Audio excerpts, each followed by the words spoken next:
అలాగే స్టూడెంట్ టీచర్స్కి, అలాగే తల్లిదండ్రులకి అందరికీ పేరున గణతంత్ర దినోత్సవ శుభాకాంక్షలు తెలియజేస్తూ, భారతదేశం ఒక 700 సంవత్సరాలు బానిసత్వంలో ఉండి, అలాగే స్వాతంత్రం వచ్చిన తర్వాత మరి 76-75 సంవత్సరాలు అవుతుంది.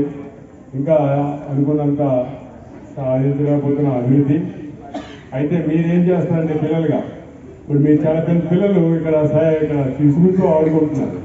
ఆ ఇసుక తిన్నెలు వేసి ఇసుకతో బొమ్మలు వేస్తున్నారు. అంటే మీరు ఎంత శ్రద్ధతో ఉన్నారు. స్వాతంత్రం అనేది ఎంతో మంది, లక్షల మంది చనిపోయారు. ఈరోజు మీరు ఇలాగా అది ఆనందంగా కూర్చొని మాట్లాడుతున్నాం, చదువుకుంటున్నామంటే ఆ రోజుల్లో చదువుకోవడానికి కూడా ఇబ్బంది ఉండేది. చదివించేవాళ్ళు కాదు, బ్రిటిష్ వాళ్ళు కానీ, అలాగే మొఘలు కానీ, ఇంకా చాలామంది మన విదేశీయులు మన దేశాన్ని పాలించారు. ఒకప్పుడు సుందరమైనటువంటి సంపద కలిగినటువంటి భారతదేశాన్ని వాళ్ళు ఊరకనే రాలేదు మన దేశానికి. మన దేశంలో ఉన్నటువంటి సంపదనంతా దోచుకొని ఒక 7-8 సంవత్సరాలు, 700 సంవత్సరాలు మరి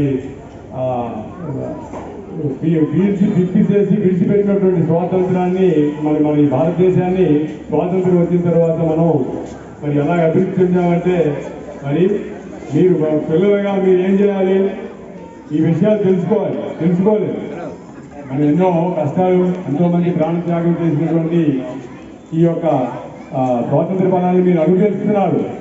అనుభవించేది కూడా భవిష్యత్తులో ఈ దేశాన్ని మంచి భారతీయులుగా తయారయ్యి మరి మంచి భారతదేశాన్ని అభివృద్ధి పథంలో తీసుకెళ్లాలని కోరుకుంటూ ఈ అవకాశం ఇచ్చినటువంటి మరి సందర్భంగా అందరికీ ధన్యవాదాలు.